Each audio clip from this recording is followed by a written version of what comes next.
Welcome everyone to Intensity Broadcasting for coverage of the Daytona Duels for the SCSRA Xfinity Series. Like I said, tonight these Xfinity cars will be taking on Daytona International Speedway for two 30-lap duels. I'm announcing tonight at and Lisa, and I'm excited to call all the racing action here tonight. Again, with the SCSRA Xfinity Series Season 3 will be beginning next week at Daytona, and this will be a little bit of a sample of what's to come this season here in the SCSRA Xfinity Duels Season 3. We have new drivers, new teams, new tracks on the schedule. This is going to be an absolutely incredible season, and this will be, I think we're going to see some great action tonight in these duels.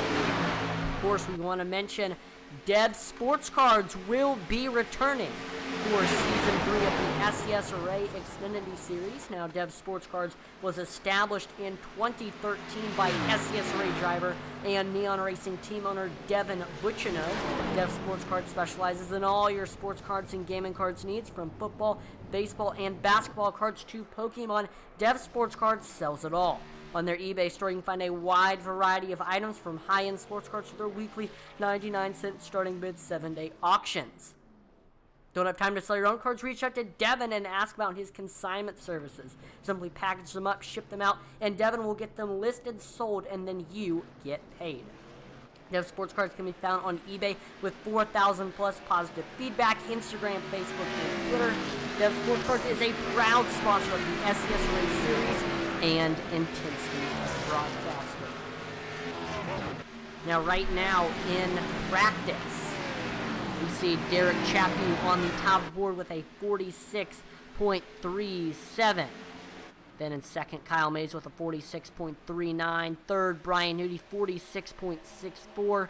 Fourth is Brian Merle Jr. with a 46.65. And then rounding at your top five, it is Michael Provolt with a 46.99. So here's what's going to happen in these duels. So we're getting ready to have qualifying here. And just like in real life for the Daytona Duels in NASCAR, the top two in qualifying will automatically get the top two spots in the feature event, which will be next week, also at Daytona. And then the rest of the drivers will fight for the rest of the spots. So, say for example, race number 1 will be the bottom row, race number 2 will be the top row. Whoever wins race number 1 will be starting 3rd next week, and whoever wins race number 2 will be starting 4th next week, and then so on and so forth on back. So there's a lot on the line here in these duels. These aren't just a little fun race. These duels are going to determine where you will start in next week's race. And starting positions, it may not seem like it, but they are very, very important at these super speedways, because depending on where you start might determine how big of a chance you have that you might get involved in the big one. So there we go. Practice is wrapping up. Derek Chaput will finish practice as the leader. Fastest lap time.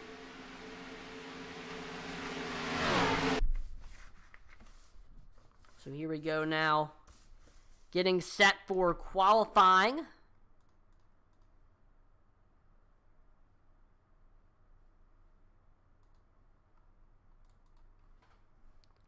We've got Derek. Oh, there's Craig Schroeder in the number 4 machine heading out onto the track.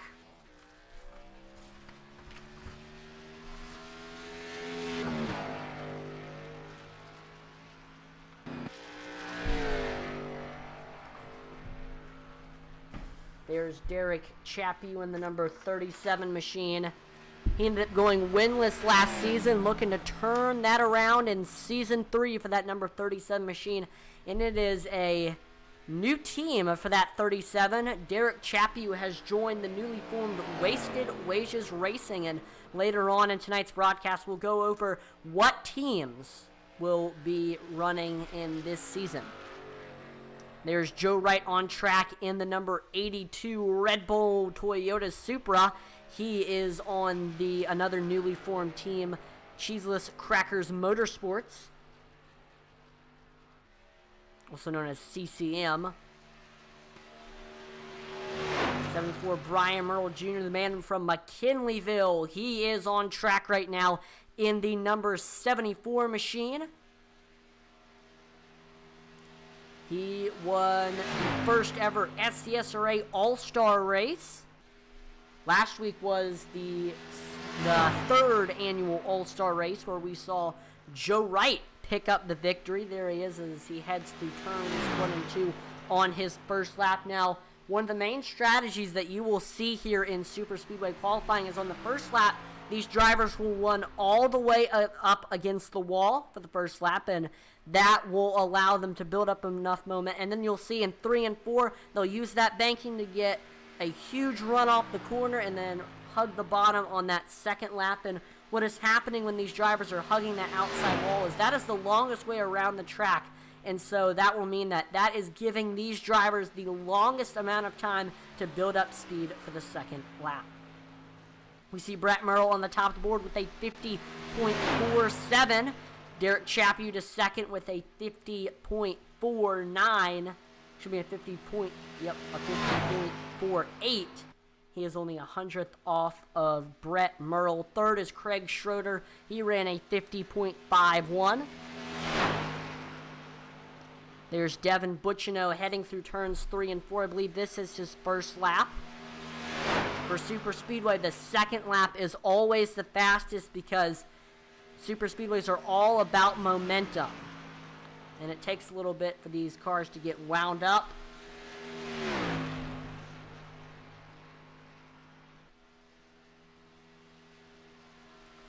And while qualifying is going on, let's talk to league owner Brian Nudie.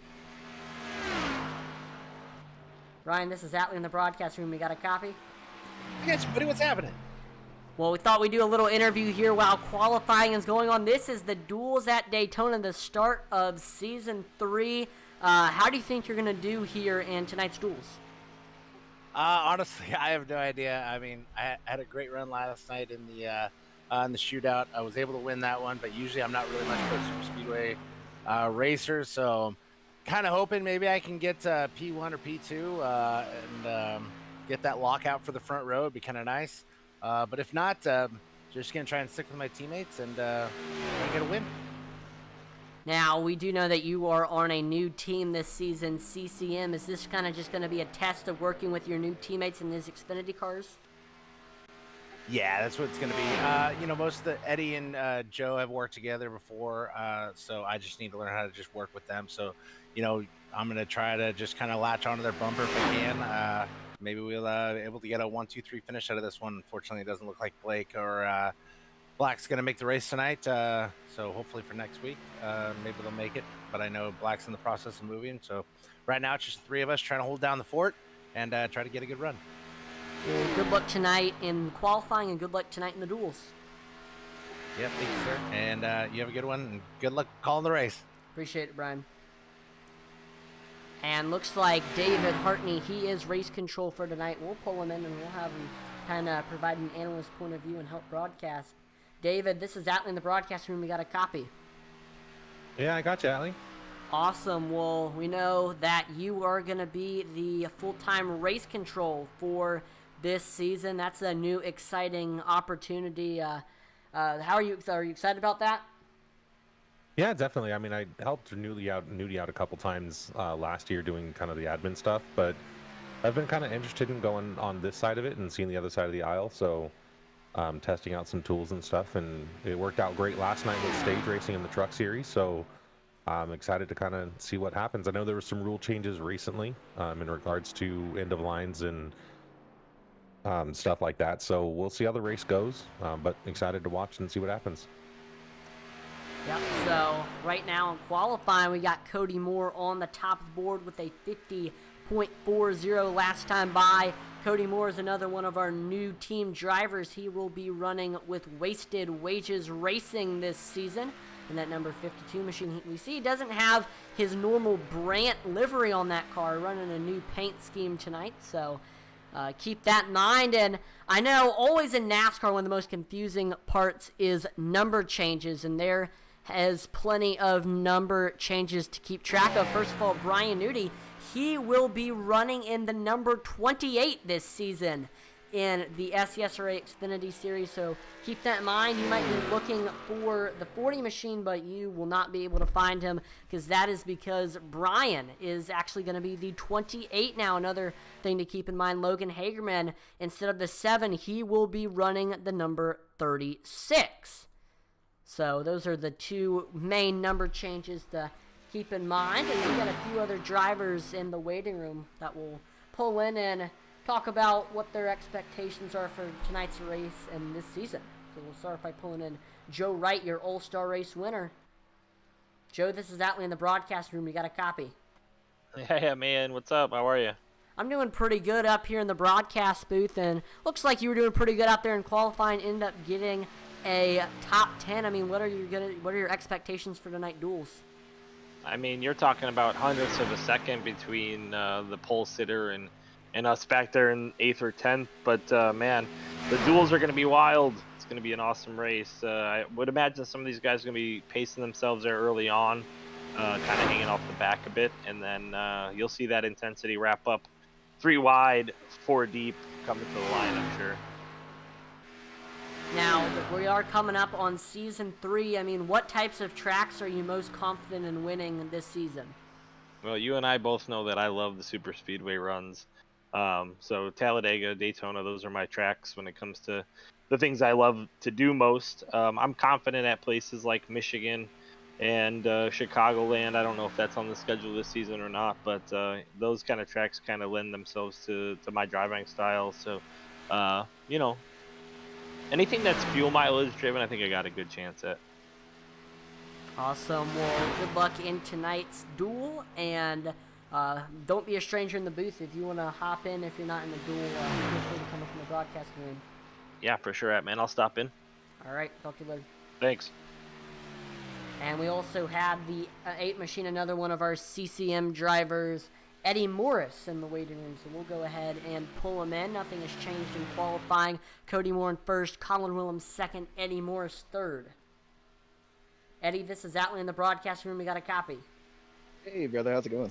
Doing pretty good up here in the broadcast booth, and looks like you were doing pretty good in qualifying, only 200ths off of first place. Cody Moore looking to be starting in third, barely missed the cutoff to be one of the top 2 that will automatically start there. As I say that, we see Kyle Mays gets to first place, but still looking to be starting top 5 in tonight's duel. I mean, what is your expectations for tonight?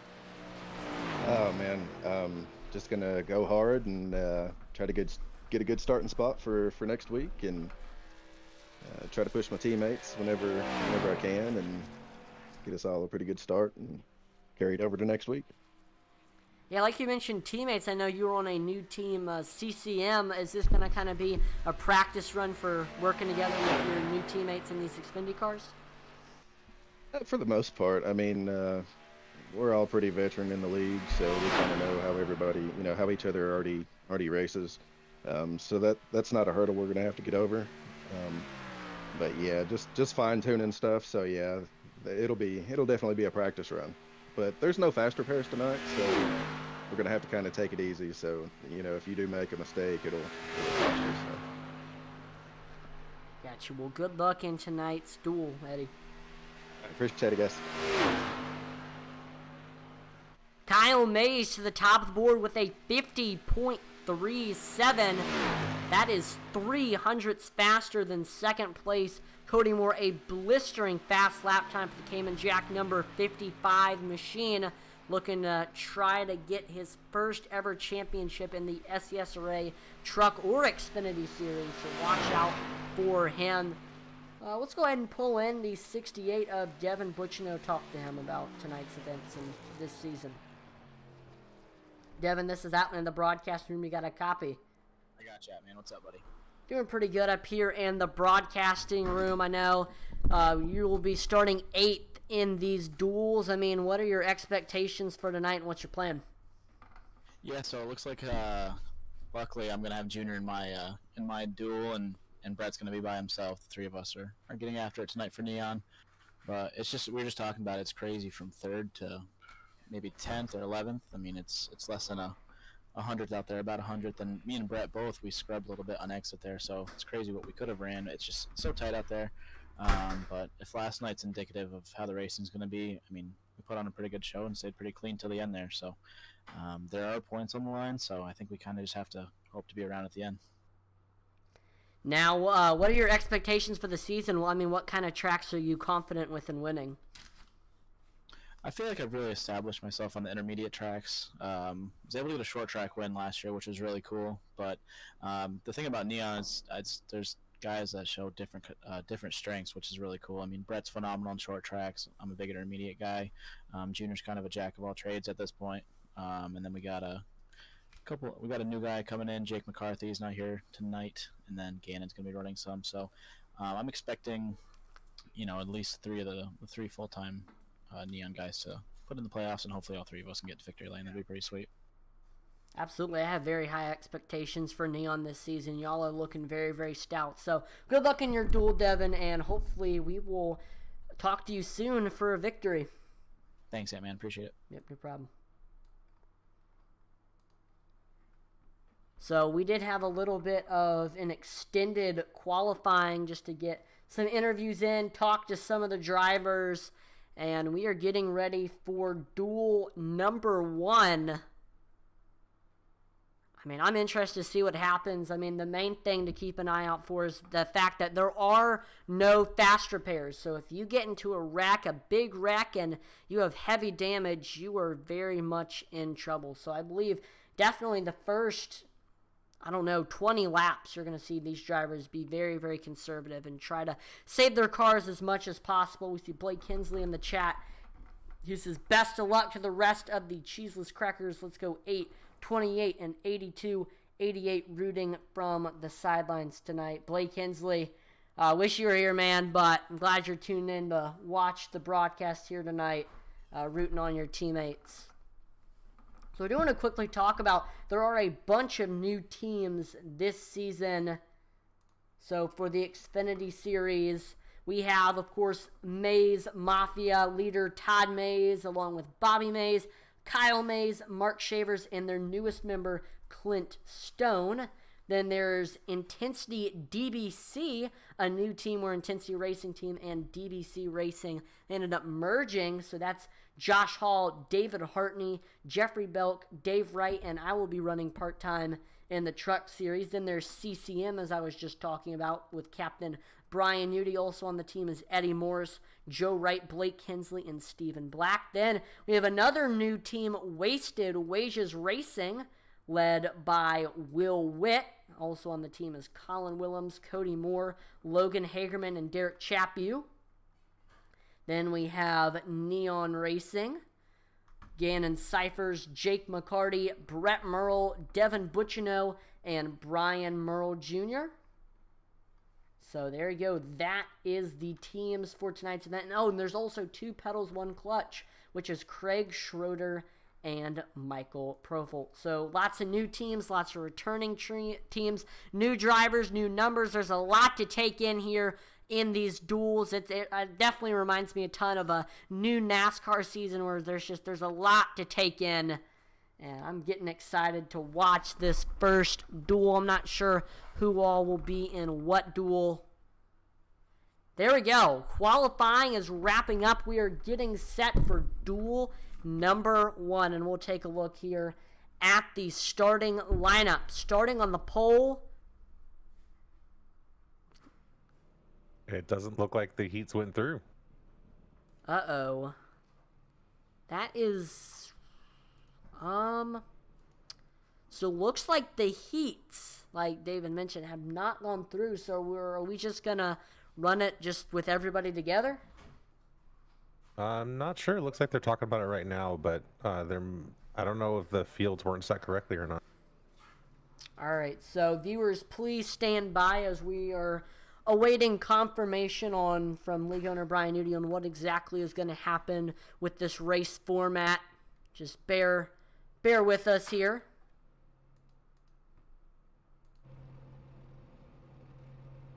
We see cars are sitting on the grid, but a few drivers aren't joining as we're trying to fix everything.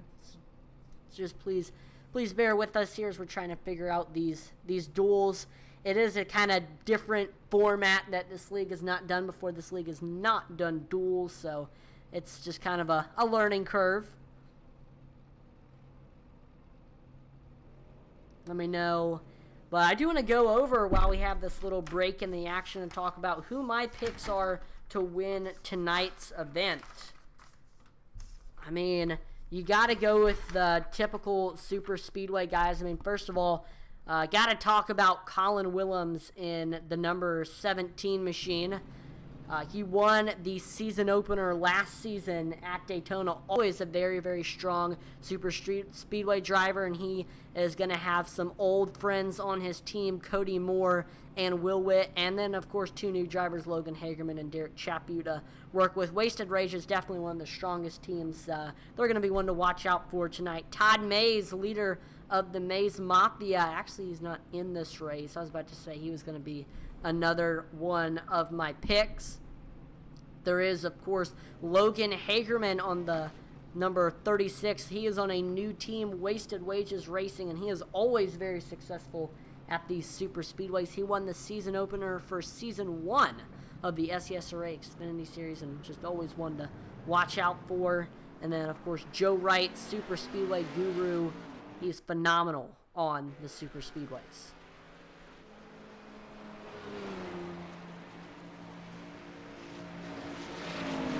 So did all of the even numbers not grid?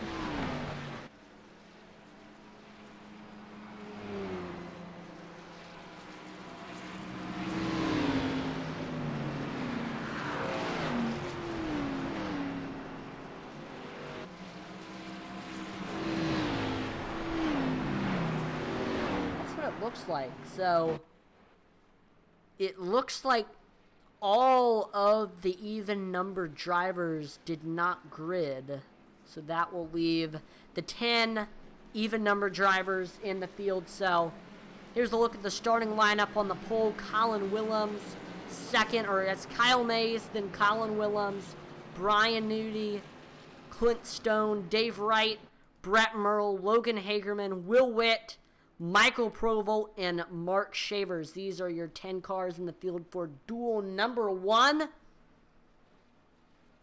You're coming to the green flag. You see pace car will make that hard left turn onto pit road right now. Here we go. Duel number 1, and the start of a new season is underway here at Daytona International Speedway, the World Center for Racing. And there we see Kyle Mays taking off at the outside.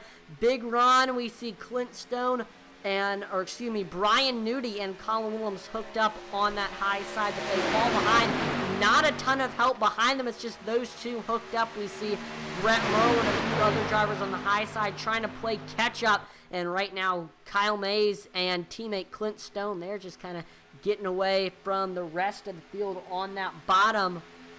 And here comes the high side. They've gotten a little bit more formed up. Logan Hagerman, the third car in this train, getting behind Brian Nudie. It's looking like Kyle Mays will lead this first lap here at Daytona. Hey, Ali, not to jump in real quick, but there was confirmation from Brian. There will be a second race after this. They're going to post up. There was a mistake in setting up the race. Okay, 10-4. So this is all the even number drivers? That is correct. Or the odd number, excuse me. Yeah. So right now, Kyle Mays leads the field. He's got Clint Stone drafting with him. Colin Willems, Brian Nudie on the high side. Like I said earlier, I think for the first 20 laps, it's going to be very, very conservative racing, just because no fast repair for these drivers. They've got to save their cars all the way to the very, very end.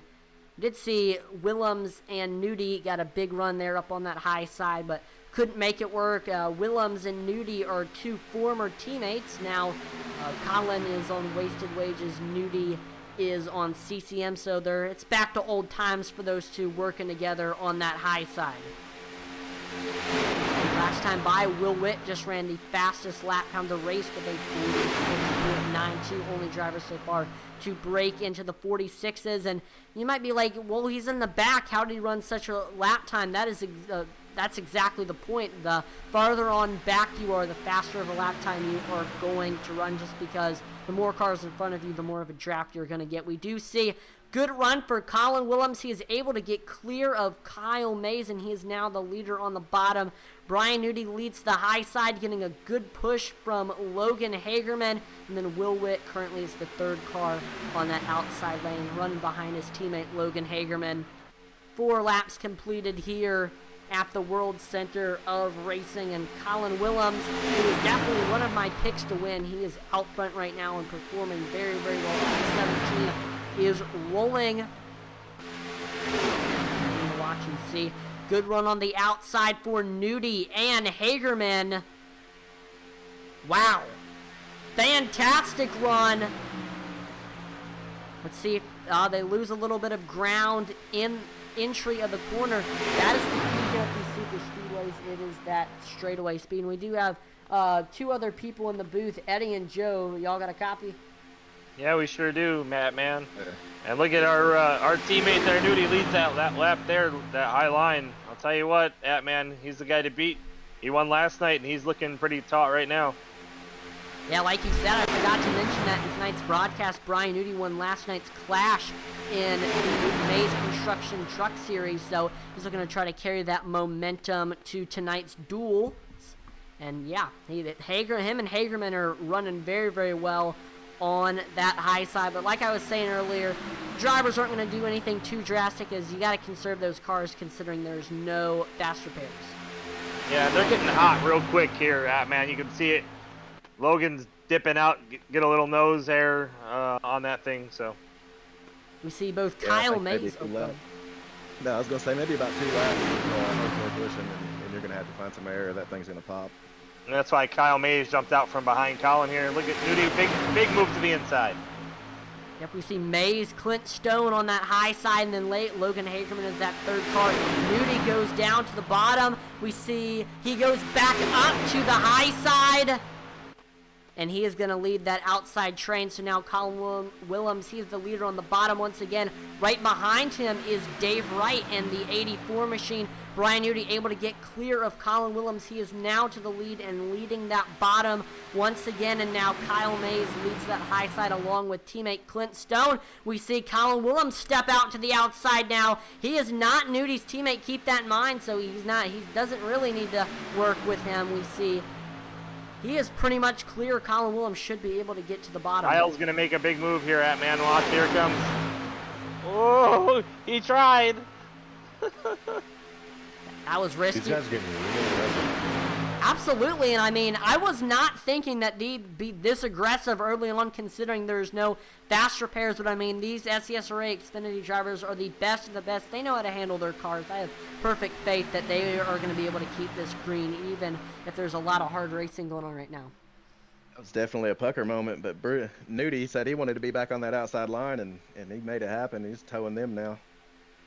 Yep, Nudie hooked up with Clint Stone. He goes back down to the bottom in front of Colin Willems. Now Clint will be leading that outside lane, getting a push from Logan Hagerman. Outside, very, very outnumbered right now. Only 4 cars up there compared to 5 down on the bottom. But still, they are making it work up there. Clint Stone, one of our newest drivers in the field tonight. He is running with the Maze Mafia Racing team. He's been working together with his teammate Kyle for a lot of tonight's event, and Mark Shavers. So just Clint Stone this is his initiation into the league, running in these duels tonight, learning everybody's driving styles, learning everybody's tendencies. This is kind of studying for that number 99 machine. Yeah, that outside line is a conveyor belt if it's hooked up. Right now it's 4 versus 3 on the inside, and the inside's prevailing. But if those guys get a line there on the outside, 4 cars against those 3 will definitely push them by. It looks like Will's kind of lifting and just kind of hanging out here. He's going to slide down to the bottom behind him. Yep, so now there's... Yeah, that might have been the case there. And with Will going down to the bottom, that is really going to mess up that outside's momentum. And I think less and less drivers are going up to the high side. We do see Shavers and Brett Merle up there trying to reel in Stone and Hagerman. We see Stone going up high, getting some air in that number 36 machine. See Kyle Mays, Will Witt step out to the outside lane. And that's going to give a ton of momentum to the outside. Here they come. Willems and Nudie need to watch out with those two. Yeah, they're not going to have anything for him here. They're freight training him here. Oh, yeah, Kyle Mays. He is almost clear. Getting great push from Will Witt. Looks like Will backed off there at man, thinking Kyle was going to get down, but he stayed up. Yeah, I mean, they got a way less of a run than I thought they would, and I think all of that comes down to the pusher. That's Logan Hager, not Logan Hagerman, Will Witt. I think he might have, like you said, backed off a little bit.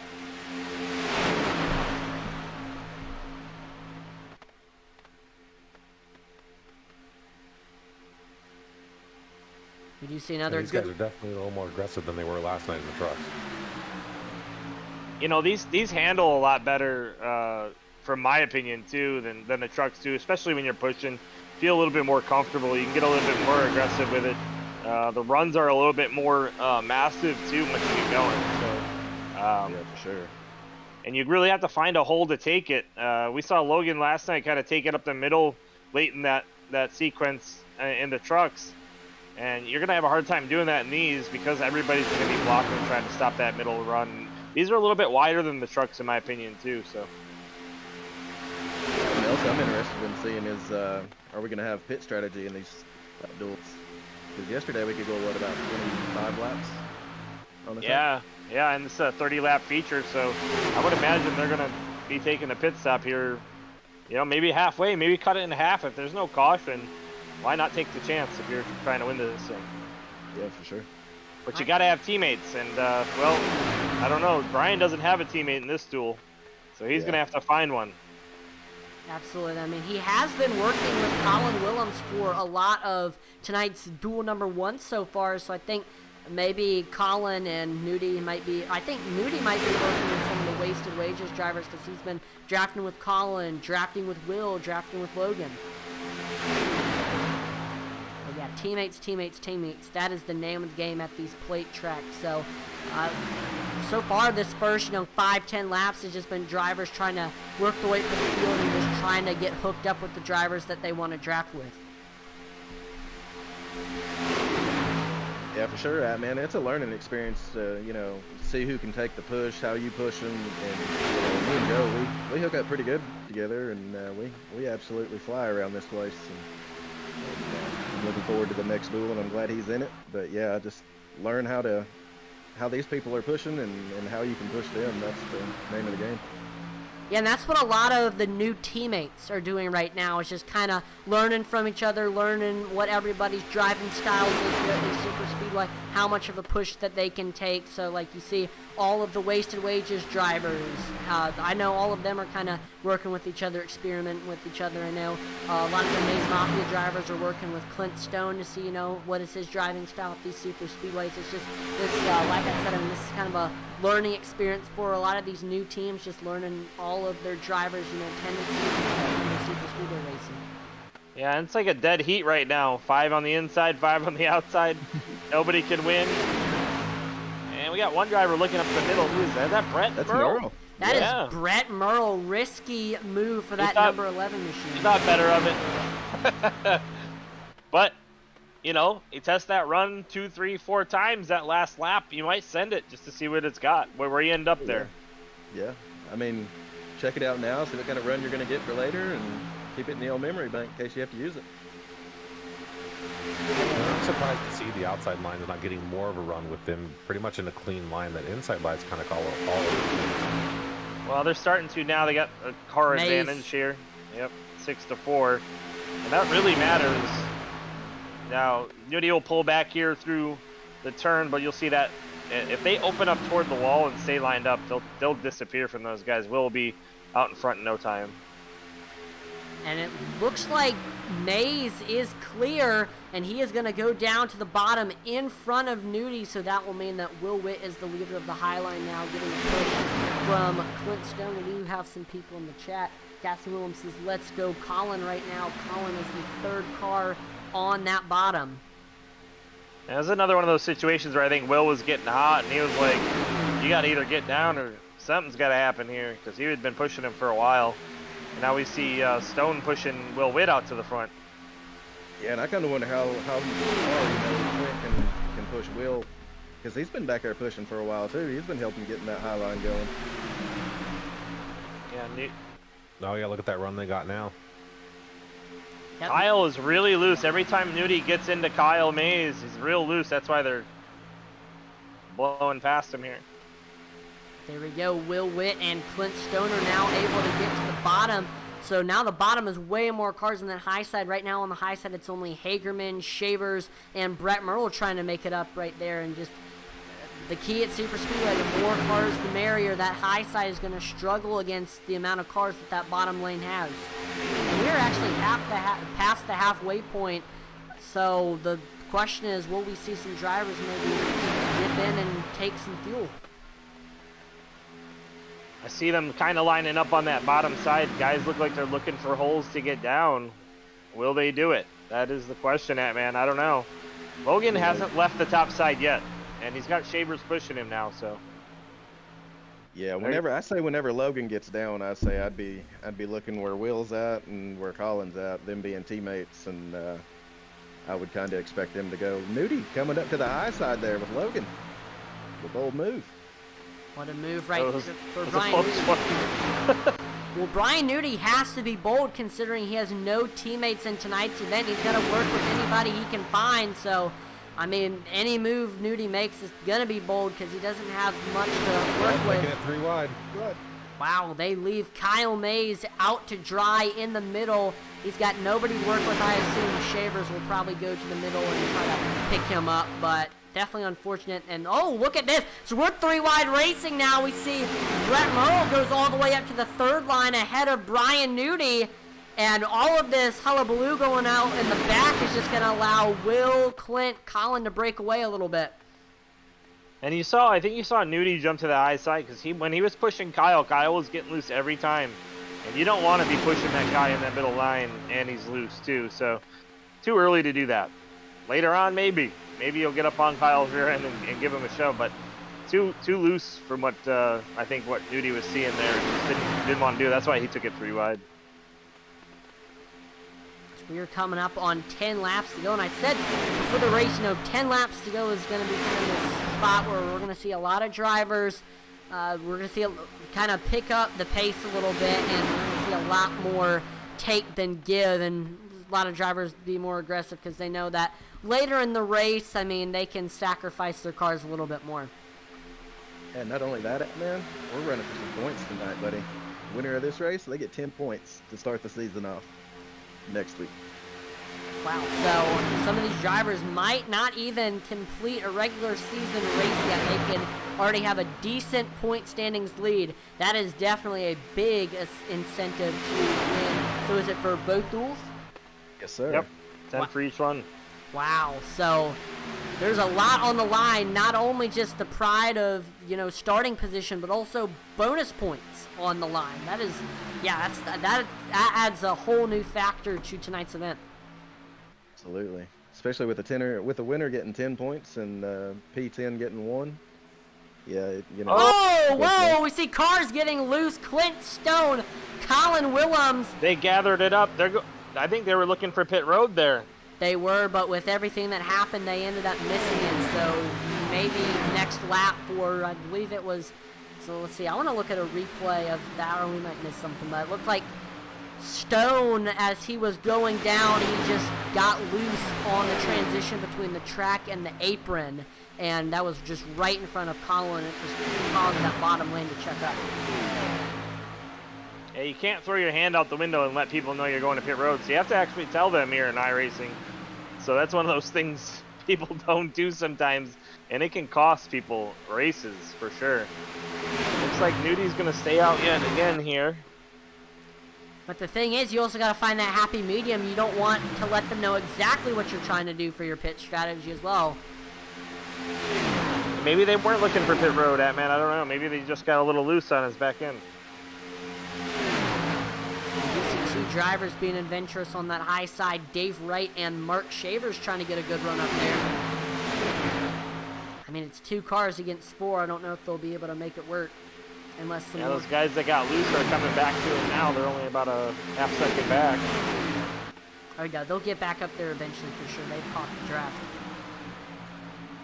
They're going to have a run. They're going to have a place to take it, too. And Kyle May's no stranger to taking a run somewhere. There they go. We see Clint Stone, Kyle Mays, Colin Willems all going up there to that high side. Back to 5v5, and Kyle did look in the middle. He didn't take... Oh! Shavers come down. Contact. There we go. We're pretty much side by side now for the lead between Dave Wright and Brian Udy. And see, Colin Willems just ran the fastest lap time of the race with a 46.69. The action is certainly ramping up here with 8 laps to go here in duel number 1.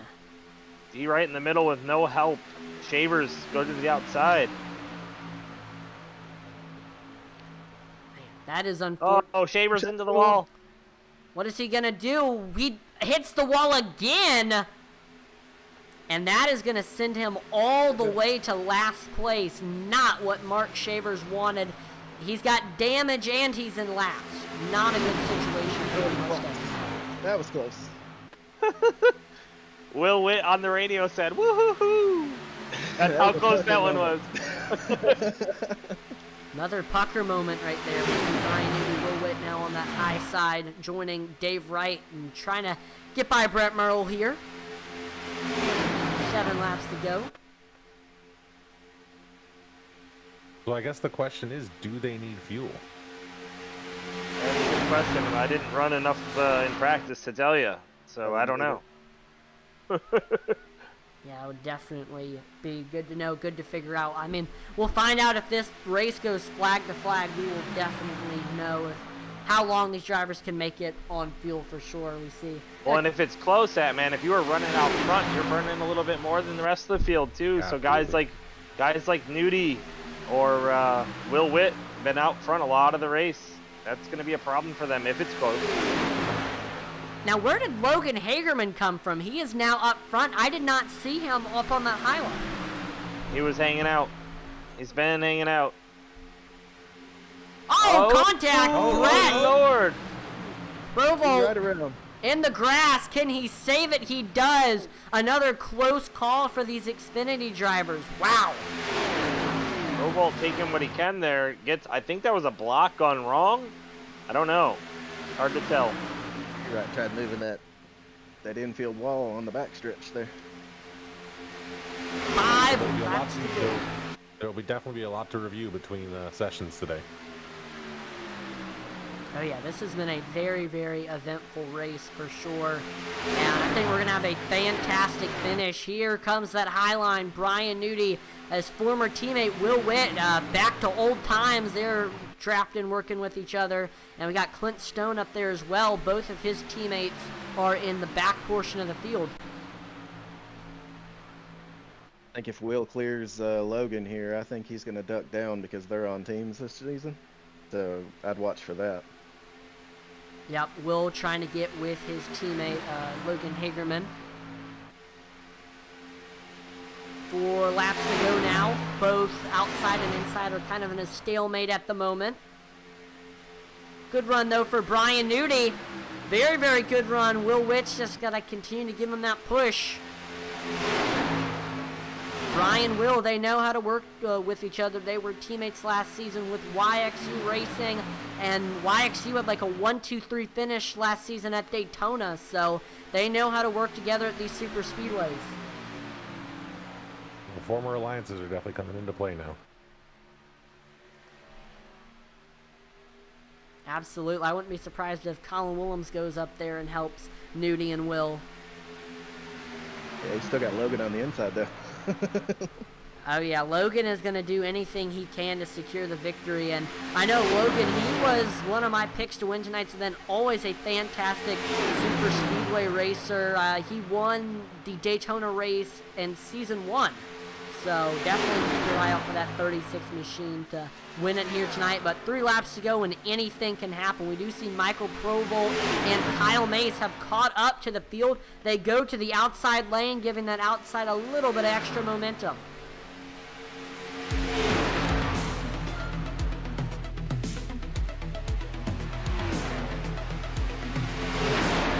Looks like they're coming up on a lap car of Dave Wright. Dave's getting the raw end of that deal back there. Oh yeah, this is going to be sketchy here. Oh, looks like Dave Wright goes to the apron. That is the good move to make right there. They're going to be able to go right by him, and hopefully maybe Dave can catch up to their draft. I'm not sure if he has enough momentum. 2 laps to go. Logan Hagerman continues to lead. Brian Nudie, Will Witt still on that high side. 5v3 from the inside out. Yeah, I've seen him falling in 1 and 2 down there, jumping on the inside line. Here we go. Head through turns 3 and 4. What is the 28 machine going to try to do? Coming off of turn number 4, the flag man has the white flag in hand. 1 lap to go. Coming to 1 lap to go here at Daytona International Speedway. We've gone flag to flag so far. Next flag will end the race. Kyle Mays jumps up. He's going to put the 4 horsepower against 4 horsepower. What are we going to do here? Stone falls off to the bottom now. There's now 5 cars on that bottom lane, only 3 on the high side. That is definitely going to make for a big disadvantage up there. Oh, Will Witt to the outside. The block. We're 3 wide. We see Brett Merle going to that middle. 3 wide as we head through turns 3 and 4. Brett Merle, Kyle Mays, good run. Kyle Mays extremely loose though. Very squirrely for the 55 machine as we come off of turn number 4. We're side by side. Merle has the nose, and he will squeak out the victory here in duel number 1. Brett Merle gets 10 bonus points to start the season. He is the winner of duel number 1, and a last lap move at that. Well, I just learned a whole bunch from that last corner, man. I don't know about you. Yes, sir. Wow. Brett Merle went up and made that 3rd lane, got some help for Kyle Mays, and they were rolling on that high side. What a move, and we're going to have another 1-minute warm-up, and we will be getting ready for duel number 2. I know, Eddie Joe, y'all will be in that race, so good luck to both of you. I appreciate it, man. Yeah, buddy. It's going to be a little bit longer than that, man. They're going to have to restack them, so just be patient there. I got you. So, I mean, what was y'all's take on that race? That was a phenomenal first duel. Man, comers and goers, some aggressiveness throughout the whole thing, and just one mistake for a couple guys, and that cost him the whole thing. So, man, Nudie blocking, that's what cost him that. If he stays in the middle line, he's going to have a better shot at that thing. I don't know what he was thinking. I'll have to go yell at him. Yeah, you and me both. But yeah, he gave it a shot. But no, I learned that you could be out front for a while and you still won't need to stop and get gas. So we'll see who else was paying attention to that for the second duel here. So should get pretty good, boys. We got Brett in the waiting room, so we'll go ahead and pull him in and talk to him about his win. Yeah, buddy. All right, y'all have fun. All right, you too, Eddie. All right, we got Brett Merle here in the broadcasting room. You got a copy? Yeah, I got you. How you doing? I'm doing pretty good up here in the broadcast room. That was an absolutely barn burner of a race here for duel number 1. And in a fantastic last lap move, making it 3 wide and end up getting the win here at Daytona. I mean, what all was going through your mind on that last lap? Yeah, actually, I told the guys in the Discord, my brother and Dev, that I was happy with 2nd or 3rd if I could pull it off.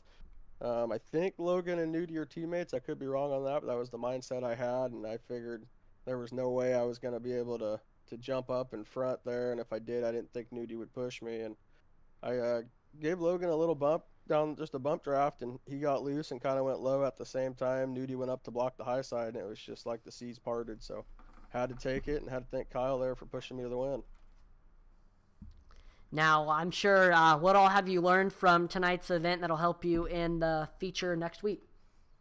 I think it comes down to the laps. We knew it would be a stretch on 30 laps for fuel here, so I just hung out in the back for the majority of the race, 17, 18 laps, and then it was kind of worrying me that I wasn't going to be able to make any moves to get back to the front. I made a couple of pretty aggressive moves just to get myself in position. I think the front cars might have started saving fuel on the inside, which allowed me to get to the outside and get up to the lead. And then it was just let them keep passing me and run second and save as much as I could. I think I had half a lap there at the end. Now, before I let you go, is there any sponsors or shout outs? Yeah, as always, McKinneyville Barbershop and Dev Sports Cards. Neon Racing's my first full-time season with the SCSRA. I ran a full-time season with iOS, but this is the first one with this group of guys all the way through. So we're excited for the season. Our first points race of the season. We got to win. That's always exciting. As always, like to thank you guys in the booth and Intensity Broadcasting for everything you do, and Brian Nudie and the rest of the admins. Well, again, congratulations on Duel 1 win. Have a great rest of your night, Brett. Appreciate you too. Yep, thank you.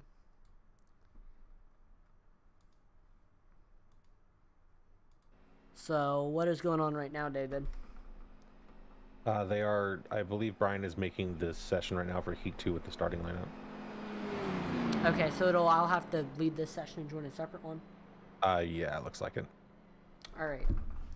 So I will be ending the stream. We will be back in, or actually, we'll do the stream starting soon, sign as we get everything, or screen as we get everything ready for Duel number 2. So just stay tuned. Do not go away. We are getting ready for the second duel, and I'm sure it will be just as exciting, if not better, than Duel number 1. Stay tuned, y'all.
We are back live here at Daytona International Speedway.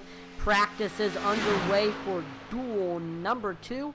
All of the drivers that were not in duel number 1 will be participating in duel number 2, and these were the drivers that had an even number qualifying position, so 2nd, 4th, 6th, 8th, 10th, and so on will be running in this duel. Right now we have Craig Schroeder on the top of the board, or excuse me, Devin Butchino on the top of the board with a 48.27. Him and Craig, who are working together right now, ran pretty much identical lap times.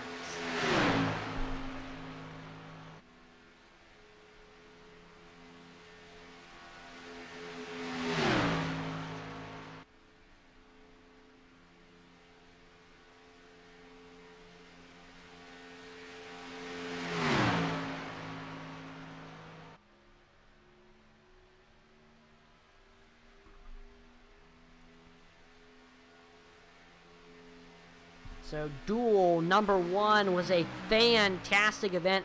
So a lot of hard but clean racing. And like most super speedway races, it all came down to the last lap. And I think we're going to see a lot of the same here tonight for duel number 2. A lot of fantastic drivers in tonight in the second duel. 3 of the best super speedway racers I know, Joe, Eddie, and Josh, are all going to be in this duel. This should be fun. Should definitely be fun.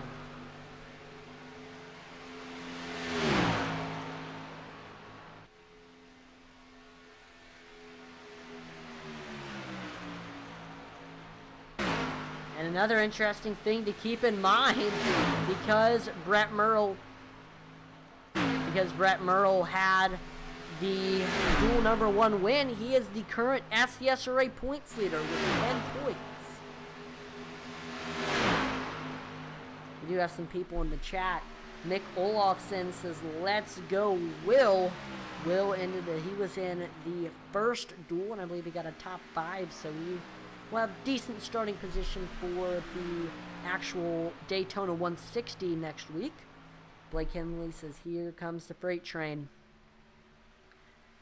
I know, Blake, you're going to be excited because we have 2 CCM drivers in this second duel, Eddie and Joe. So I know you'll be pulling for them.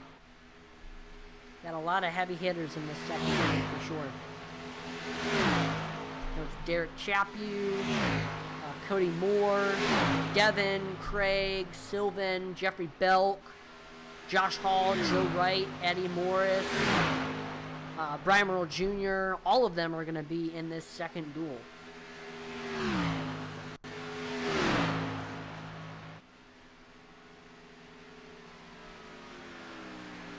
And then Nudie is most likely going to advance the session very shortly.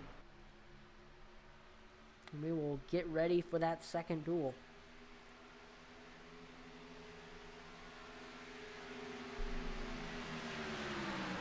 Once again, we will have race control, David Hartney returning to help give a little bit of an analyst point of view on what's going on. We'll be back in just a second. Hey, yeah, I'm back. Sorry about that. You're good. Well, you're getting hyped for duel number 2. I mean, after seeing what happened in duel number 1, what are your expectations? You know, this is going to be an interesting one because now we know they don't have to pit. So I'm curious to hear if maybe Brian can jump down how close they were on fuel. If because I saw a lot of switching up front, but you know he was good to go. It's going to be an interesting one. There was a lot of movement in the last race, so I'm just hoping everything goes well with this one too. Absolutely. I think actually this duel number 2 is going to be a lot more exciting than duel number 1 because we have a lot of heavy hitters in the field for this one. A lot of great super speedway racers. Joe, Eddie, Josh, Derek Chaput. He's gotten a couple super speedway wins. I'm very excited for how this is going to turn out. Yeah, I'm really interested in how this one's going to go. This is going to be pretty fun. Mark Shaver said in the chat that there really wasn't an issue on fuel. Awesome. That's good to hear. I mean, So we know 30 laps is easy for them to do.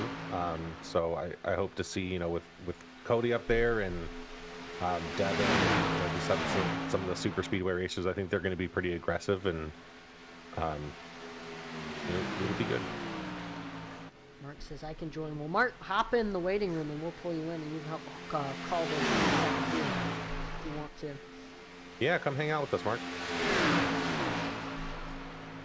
It's always cool with the All-Star race and the duels because it's always cool to have a bunch of different people in the booth, get their points of views, and I mean, it's kind of like the rotating analyst for the Fox broadcast this season. Everybody has a different point of views of things, different, opinions of, what happens on track. So it's always interesting to hear what everybody thinks about what's going on.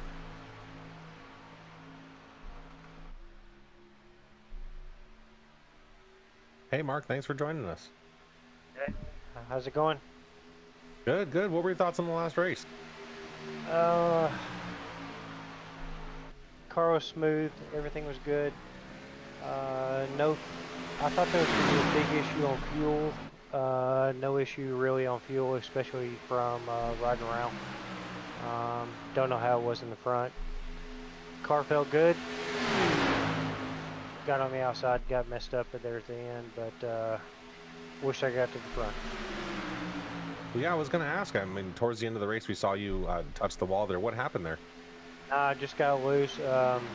So Quint, my teammate, Quint and Kyle were behind me, and I pushed it a little bit too high. I was looking at my rearview mirror and actually accidentally got in the wall. So it just happens.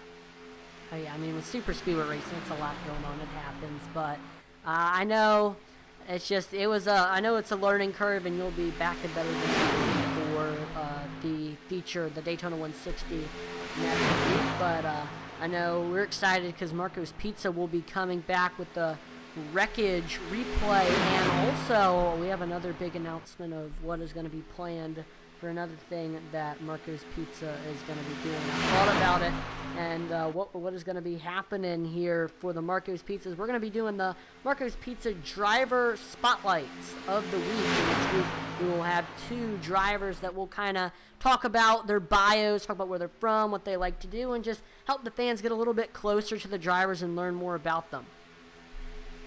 Sounds good, man. I love Marco's Pizza. I own a couple of them, but I always give you the creative flexibility there. Do what you like. I love hearing about the drivers, and especially the drivers' bios. I've learned a lot of people, or I've met a lot of people in this, and kind of like to hear where they're from. So I really like it. Absolutely, and it's been really cool because as I've been traveling all across, Virginia, North Carolina, I've gotten to meet a lot of the SCSRA drivers, and I mean, it's a really, really awesome, nice group of drivers, and I think it'll be really cool to each week to learn about a few of them and just learn about their stories and stuff. Yeah, it's always the best. If you look at my bio, it says that I love the social more than pretty much anything. So I do like racing, I do like hanging out, but the whole social aspect is one of the best. And just like Marco's Pizza and customer service, I like talking to people, I like dealing with people, I like the whole thing. So now talk to us a little bit about Marco's Pizza and a little bit about what they offer. Man, we got okay, we're just gonna play a little role play here. This is insider story that nobody else knows. We've got coupons upon coupons upon coupons upon coupons. There's probably 50, 60, 70, 80, I have no idea. So Atlee, call like you're ordering pizza. This is okay, Marco's you're Pizza. I'm gonna say, hey, thank you for calling Marco's Pizza and Noodle Wall. This is Mark. How can I help you? You're gonna say, hey, what kind of coupons you got today? I'm gonna say, hey, look, Atlee, please order whatever sounds the best to you. I promise you we have a coupon for it, and I promise you I will give you the best deal I can possibly give for you on that. Wow, so look at that. Definitely a chance to go get yourself some Marco's Pizza. I know as I'm traveling for my racing, and we normally, for summer shootout, I was getting done at Charlotte at around 8, 9 o'clock, and the Marcus Pizza in Charlotte was the only restaurant that was open. So we went there and just brought it to the hotel room. And I'm telling you, that is, gosh, got to be my favorite pizza. Dip it in some garlic sauce. It is absolutely phenomenal. So go check out your local Marcos Pizza. Get you some. It's fantastic stuff. Yes, sir. Thank you, Allie. Thank you, Dave. Yeah, no problem. Thanks for coming by. Hey, who do you got in this? Who do you got in this race?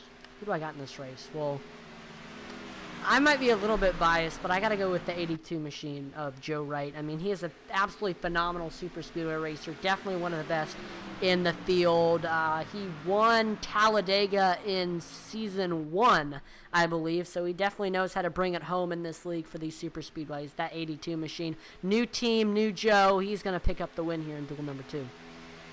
82, 81, they work great together. They are definitely the favorites. I would say they're probably the favorites. You got Cody. Cody's always a threat. 68's always a threat. Euro, he shows up in the front every once in a while. Oh, but I got to go with Eddie. Eddie's from Tennessee. I like Eddie. He's from Gatlinburg. We're right down the street. I think, well, Eddie, I don't know. I don't know who I got. And we are actually having a little bit of issues with SDK, so I'm going to fix that really quickly. We got the Marcus Pizza wreckage rewind on the screen. It seems like there wasn't a wreck, well, SDK wrecked. So the cleanup crew is cleaning up the wreck right now, and hopefully we can get the overlays back and working. The ticker wasn't counting down, which is an issue because it helps to know, how many minutes are left in practice. We are getting everything sorted out. And for those of you who don't know, I am not only calling the action, but I'm also working with the overlays, working with the graphics, and so it is always a lot going on for sure. But I'm getting everything ready. It did the same thing in the All-Star race. Atlee, you do a great job, buddy. We appreciate you. Yeah, I always have fun. This is definitely one of my favorite leagues to call. I know I definitely talk in the Discord the most out of any league that we broadcast. This is a great group of drivers, and you have a lot of fun with everybody. It's like a big league family, so always enjoy announcing these SCSRA races for sure.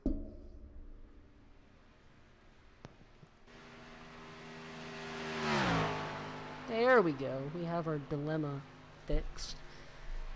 So we got 2 minutes left here in practice. Drivers getting everything dialed in, and then we will get set for the start of duel number 2. It'll also be 30 laps. We know that fuel will not be a factor, and this is just going to be, I'm sure, just like last time, a lot of intense white knuckle super speedway racing. All right, and the session has been advanced. We're closing up practice now. Race will be starting here in just a moment. All right, here we go. Duel number 2. Exciting, exciting, exciting times here. So we are gridding.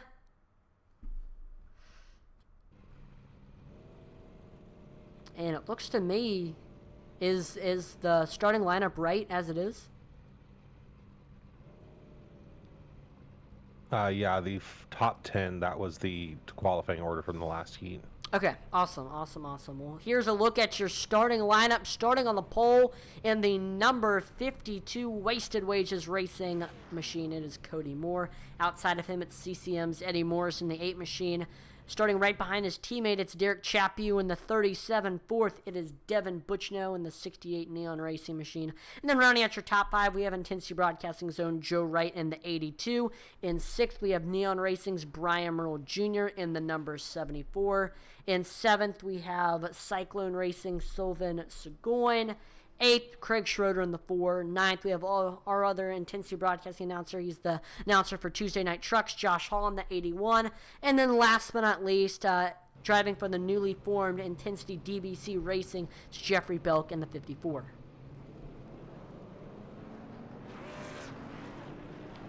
So here we go. 30 laps of racing action is about to go underway. And just like last time, one thing you got to be looking at is drivers on new teams just trying to learn what everybody's driving styles and tendencies is so they can be ready for Daytona. This is kind of a practice for a lot of drivers preparing themselves for next week's Daytona 160.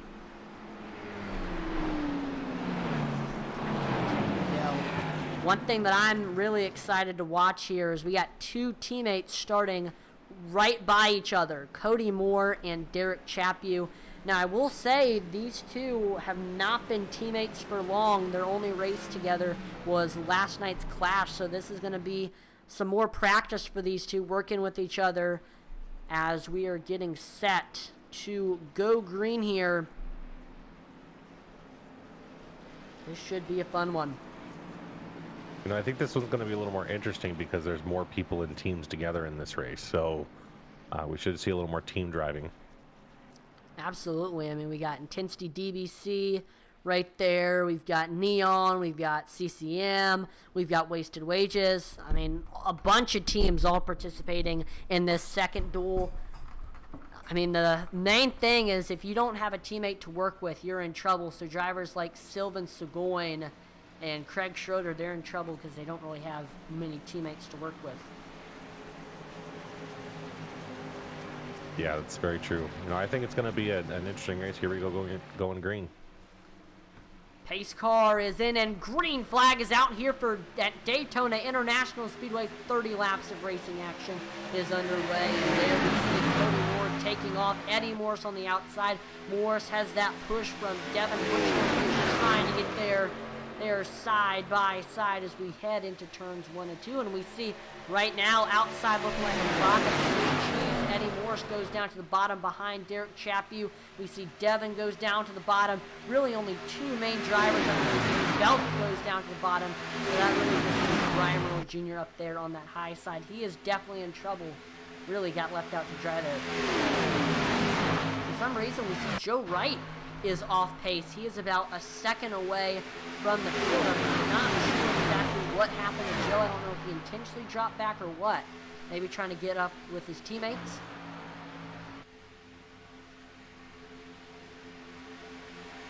There you go. First lap is completed. We're seeing some single file racing. Actually, we see this 4-car pack of Cody Moore, Derek Chaput, Eddie Morris, and Sylvan Seguin. They have broken away from the rest of the field. So we see two distinct packs right now running. This is very, very interesting. We did not see anything like this in the first duel. Well, it looks like Junior is dropping back a little bit, so Joe Wright can pick him up in the draft too. So Junior's kind of holding back to pick up Joe. I'm not sure what happened there at the beginning of the race. He just dropped down to the apron. Interesting. So Joe Wright, not a great start for the 82, but I mean, you never know what can happen at these super speedways. That might have just been the race-winning move for the 82 of Joe Wright. Who knows? Looks like Butchino and Josh Hall and Craig Schroeder have caught up with the rest of the field.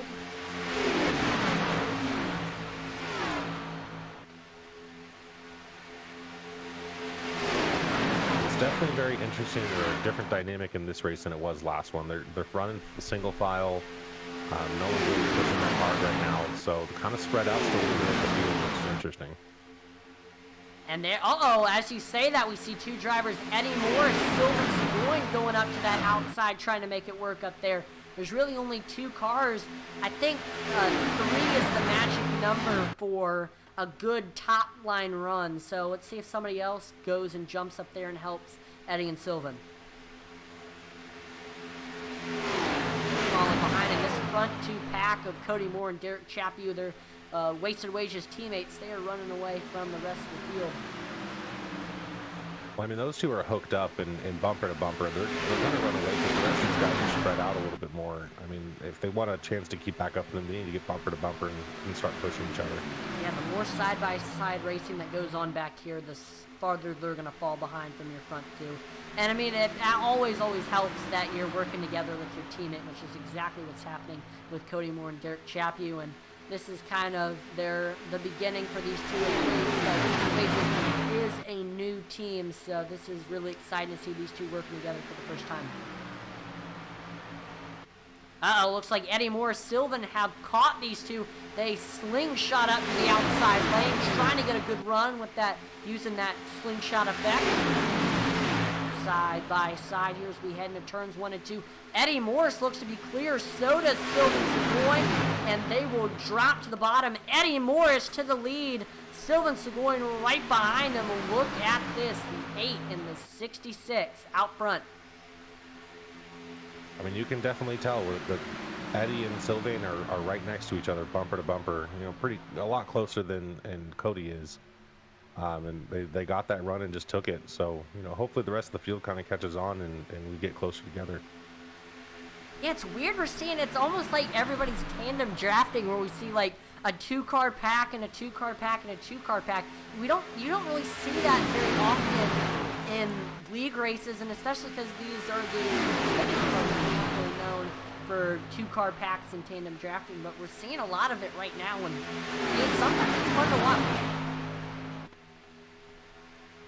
Yeah, and if you look towards the back of the pack, you know, the right contact up and Junior's in the back, but you know, he's not pushing very hard either. So it's interesting. It's a very different dynamic in this race than it was in the first heat. Yeah, and I also think a lot of drivers are trying to be conservative because, I mean, like we mentioned a lot in tonight's broadcast, there is no faster pairs. So if you get in a big wreck, you were pretty much done. Yeah, absolutely. For sure. But we do see Craig Schroeder goes out to the outside lane, but he's going to get hung out to dry. The floodgates are going to open for that 4 machine. See if he can maybe find a hole to fit in on that bottom lane. Well, with them so spread out, you can see that, you know, he's not losing any time on that inside line. I mean, that side draft is working well for him on the outside.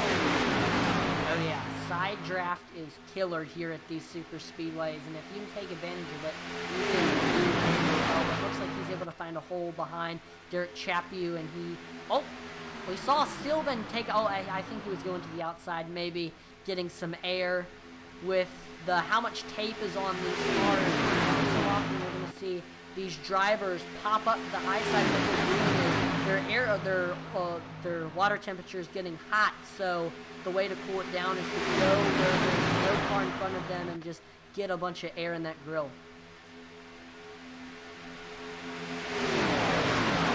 You don't want that water temperature too hot or you will blow a motor. Which I will admit I certainly have done at super speedway races before. I mean, it happens to a lot of people. And here we see Joe right on the outside again. These guys are so spread out that he's able to use that side draft and still keep that run. So. Oh yeah, here he comes. That 82, fantastic run, trying to take advantage of that side draft, but he's got to be careful. He doesn't want to get hung out to dry and just lose a ton of ground. He's got to find a hole to fit into. Because right now, I don't think anybody's going to go up there to work with him. Well, let's hope someone does go up there with them. I'd like to see some, you know, two-lane racing here. What happens here?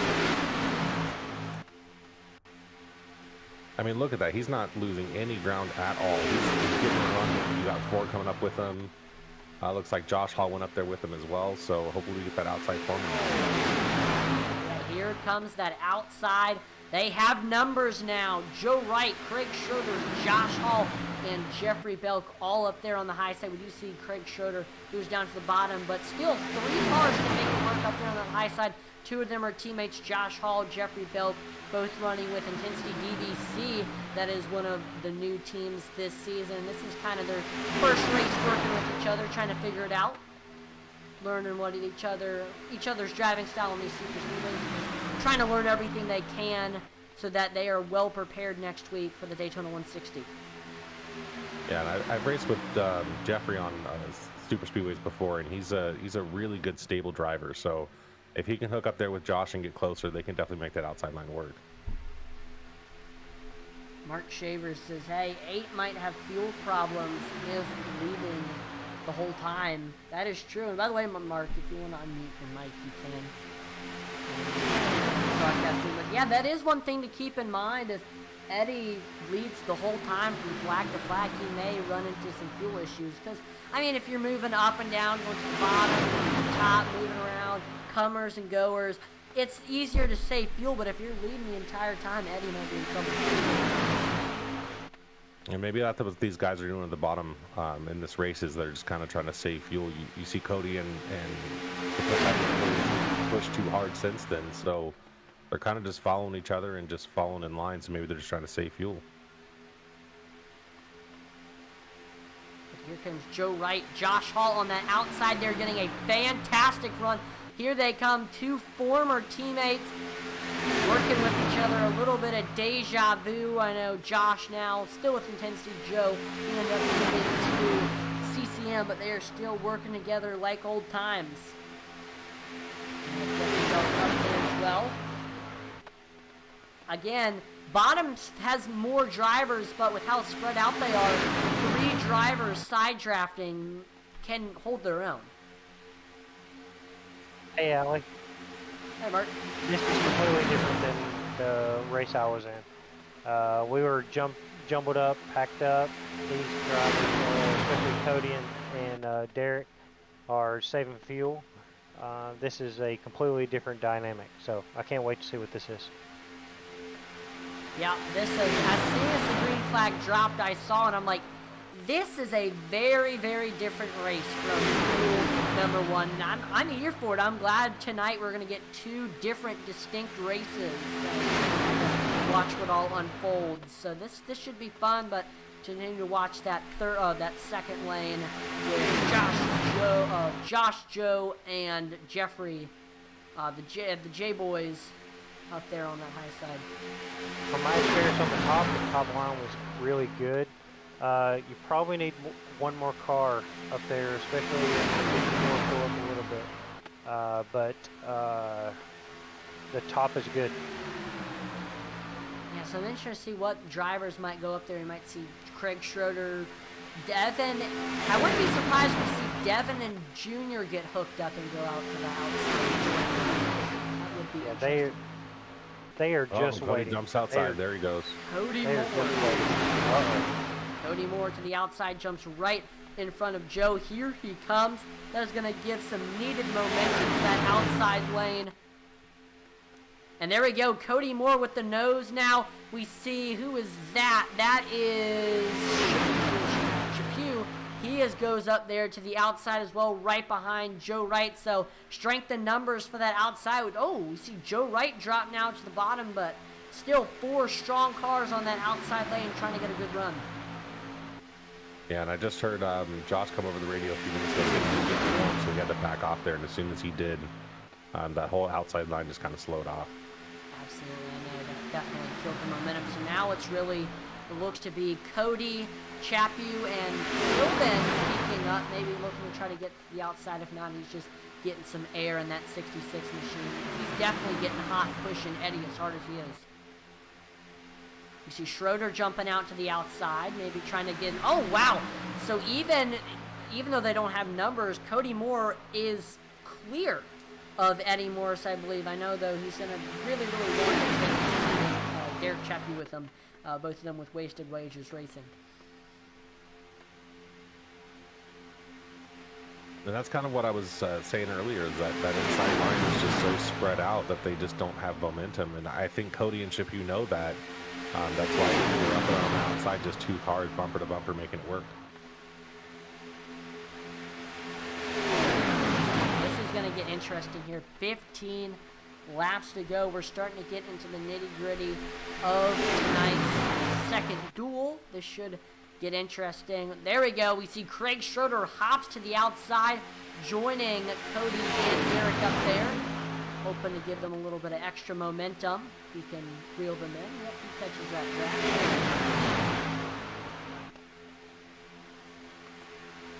One more time before the action really starts to ramp up, I gotta thank series sponsor Dev Sports Cards for all of their support. Dev Sports Cards in 2013 by SCSRA driver and Neon Racing team owner Devin. What you know, Dev Sports Cards specializes in all your sports cards and gaming cards needs, from football, baseball, and basketball cards to Pokemon. Dev Sports Cards sells it all.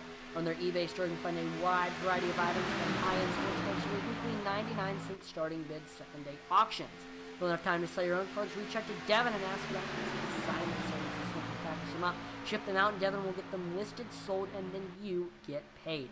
Dev Sports Cards can be found on eBay with 4,000 plus positive feedback. You can also find them on Instagram, Facebook, and Twitter. Dev Sports Cards is a proud sponsor of the SCSRA series and Intensity Broadcasting. I know I love collecting sports cards, and definitely if you're a sports cards nerd like me, the best place to go is Dev Sports Cards. So go check them out on eBay, Instagram, Facebook, Twitter. Best place to buy some sports cards.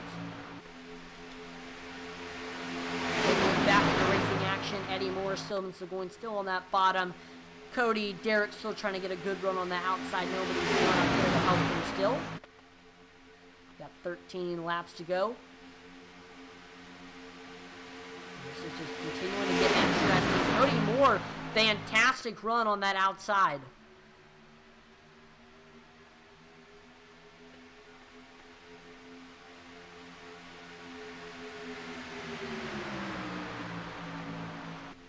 You see Eddie and Sylvan last time by both ran their both personal best lap times of the race, so really pushing it right now, those two on the bottom.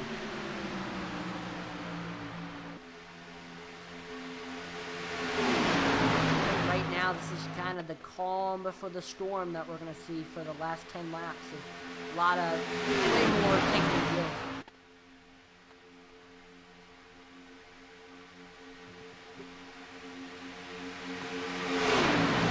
Hey, Allie, I believe that I believe the leaders are going to have to drop back a little bit.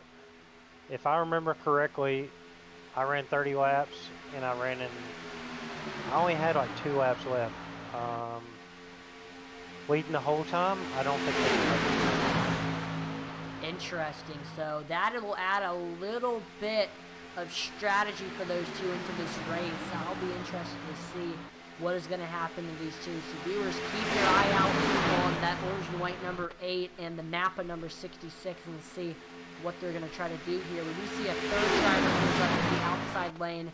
That's Brian Merle Jr., but he thinks better of it. Tucks in on the bottom, trying to get up there to Josh Hall.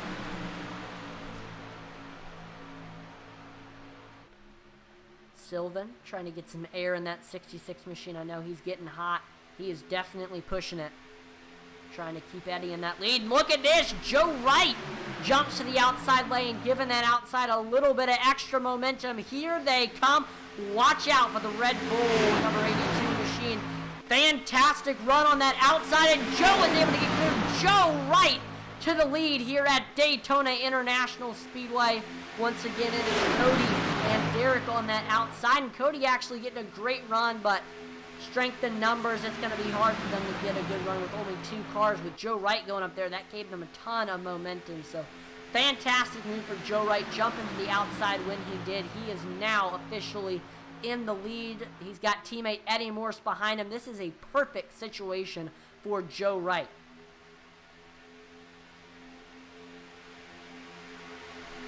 We got 10 laps to go here. I definitely think now is the time where everybody's going to hit the go pedal, and we're going to see some great racing to finish off this race.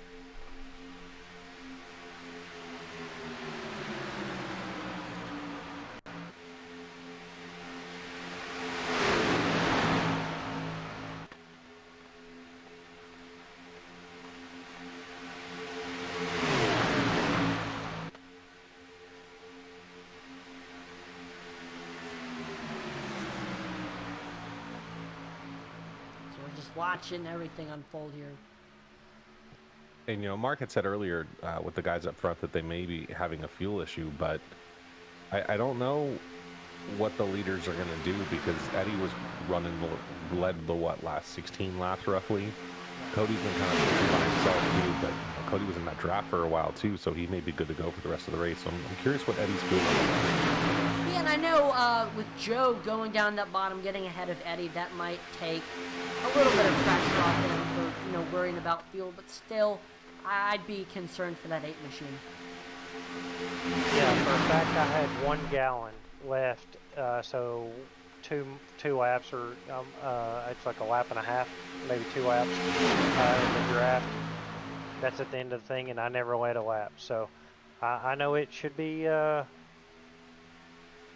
can't wait to see this, but business is going to pick up really quick. Right as you say that, here comes the Neon Racing drivers, Brian Merle Jr., Devin Butchino. They step up to the outside, giving some help to the Wasted Wages drivers. Here comes Intensity DBC, Josh Hall, Jeffrey Belk. They hop up to the outside. This is not a good sign for the bottom, as the more drivers are on the high side, the more momentum that they will have. Well, I'm excited to watch the Intensity drivers, because they've been in the back saving fuel this whole time. They can run the third line themselves and be perfectly fine. You see Cody coming down the bottom now. Oh no! Big wreck! Brian Merle Jr., Eddie Morris, Joe Wright. Whoa! And no caution. There we go. The caution flag waves here at Daytona International Speedway. Saw that in the corner of my eye. I did not get a good glimpse at that, so this is why we are going to do the Marco's Pizza Wreckage Rewind to get a full in-depth look at exactly what happened in that incident. That was wild right there. Wow. All right. Again, if you're looking to get some incredible pizza, think about having a pizza night. Marco's Pizza is definitely the way to go. Go look on Google Maps or on their website to see where your nearest location is. All right, here we go. So we're watching Joe Wright, Eddie Morris. They're drafting with each other. We see Chaput, Cody Moore. They move down to that bottom lane right in front of Joe. We see Joe drifts up the outside and knocks Brian Merle Jr. in the air. So I'm not sure why we saw Joe Wright push up a little bit there. Looks like he was trying to get in line with Cody and Chaput, and there was some major net code there. That tap should not have caused that incident. Absolutely. They should have been kept going, but then that just creates this whole domino effect. And see Sylvan getting involved. Another hit to the outside wall for Joe Wright there. Man. I hate to see it for Joe and everybody else that was involved. And wow. Yeah, that thing happens. So when the 2 cars come down in front of Joe, he is probably looking up or kind of following their draft a little bit, and somebody's on the outside. That is net code 100%, because he did not actually touch the 74. Just happened. Yeah, for those of you who don't know what netcode is, iRacing has a fantastic damage system where they're able to predict the damage and show the damage on the car, but sometimes iRacing, very, very rarely, but it does happen, iRacing predicts that you are going to hit somebody incorrectly, and even though you did not hit the driver, iRacing still registers it as you making contact, and that can lead to some very, very upsetting incidents. It's always so frustrating when netcode happens, because it's really out of your control. Now, if we go back and look at the as that caution was happening, Jeff Belk looked like he did some dodging and weaving to get away from that, but Josh Hall got a little bit of incident there, so hopefully those guys will be able to hook up and get back to the front. We'll watch Jeffrey Belk's point of view of that incident there. So here he is. He was running right behind Josh. There we see, and he goes all the way up. Oh wow! Right at the last second turns, as we saw Josh made a little bit of contact with Eddie. Fantastic heads-up wreck avoiding for Jeffrey Belk.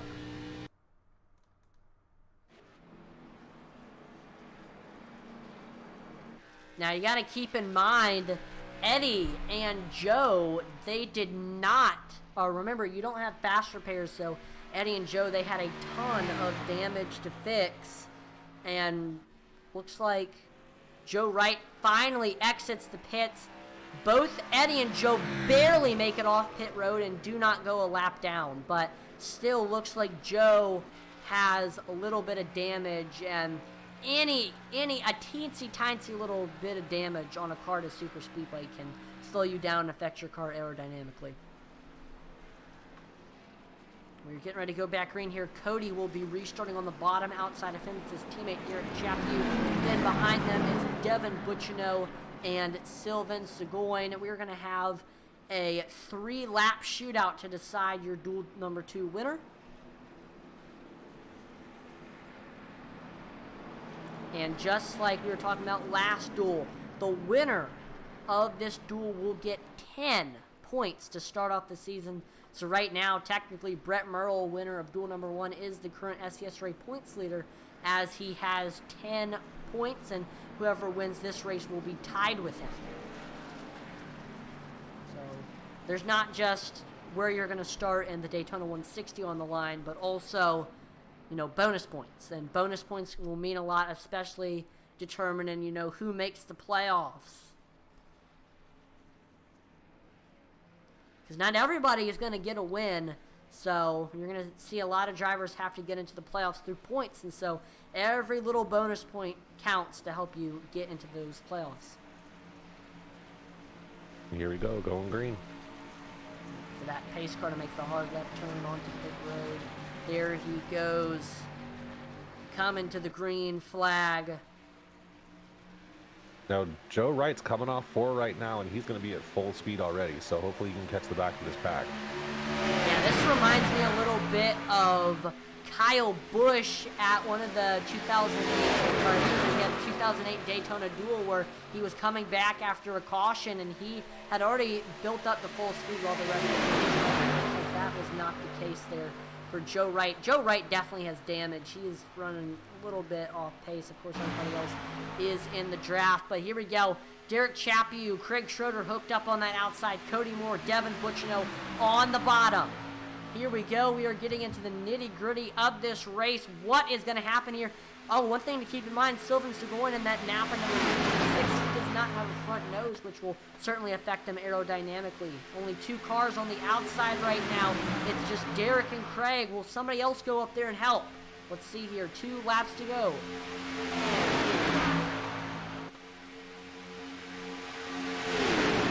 is going to happen here? We see, looks like Brian, he's thinking, yes he does. Brian Merle Jr. steps up to the outside lane, joining Derek Chaput up there and Craig Schroeder, hoping to give a little bit of extra momentum to the outside. I think they need one more car, and they will be rolling. See a few drivers peeking. Devin Butchino, Cody Moore actually getting a little bit away from the rest of the field. A big gap between him and Sylvan Seguin, are at least big for Super Speedway. We see Eddie Morris going up to the outside now. It's just him and Brian Merle Jr. Final lap. What is going to happen here? Cody Moore is in the lead. He's got Devin Butchino right behind him. Devin Butchino was not his teammate, I know. In turns 3 and 4 on the backstretch, or coming off of 4, Devin is going to try to make some sort of move to hang Cody out to dry. I don't think Devin is content pushing Cody to the win on the backstretch. What is going to happen here? We see Jeff Belk, and there we go. Devin Butchino steps out to the outside, hooking up with Jeffrey Belk up there, trying to get a good enough run. And Devin Butchino with the nose on the outside. The nose is all you need to win, coming off of turn number 4, side by side. Devin with the nose. Here they come on the front stretch. They remain side by side, wrecking. And Devin Butchino will win duel number 2 here at Daytona in a photo finish. Cody Moore finishes 2nd. Jeffrey Belk finishes 3rd. Wow. What a fantastic event. I mean, we saw Jeffrey Belk there sitting in the back for most of the race, and he really came in strong on that last lap, helping push Devin Butchino to the win. That'll mean that Devin Butchino will be starting 4th in next week's Daytona 160, and the best part, he gets 10 bonus points. What a fantastic event.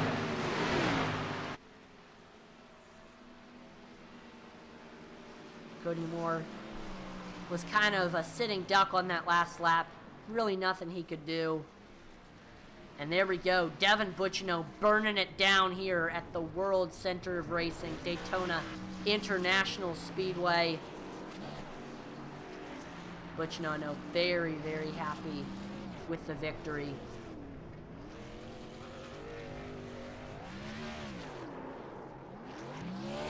We saw there how, I mean, if you were in first place at a super speedway race, you're in trouble. You were a sitting duck. We saw that exact thing there with Cody Moore on that last lap. He was the leader, but not for long, because, I mean, all Devin Butchino had to do was just step up to that outside, and he ended up picking up that victory. And I'm really excited to hear Devin's point of view for those last, 3 laps.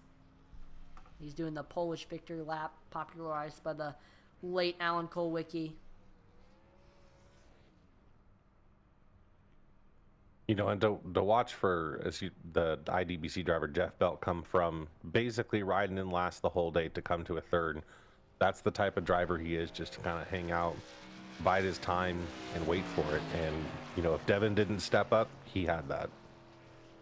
Oh, absolutely. No doubt. And speaking of Devin, we've got Devin in the waiting room here, so I think we are going to go ahead and pull him in. Your winner, Devin Butchino. Devin, this is Atlee and Mark in the broadcasting room. You got a copy? Oh, I got you guys. What's up? Wow, what a fantastic race for you here at Daytona. Incredible race there, I know. Those last 3 laps were crazy. I mean, you were sitting right behind Cody, looking to make a move. And Cody, I mean, for all his first place drivers, is sitting duck, but made a fantastic move, jumping to the outside on the last lap, hooking up with Jeffrey Belkin, ended up in a photo finish, squeaking ahead of Cody Moore. So just, walk us through what all happened there. Yeah, first and foremost, I just have to thank Jeff, because we weren't winning that race if it wasn't for him.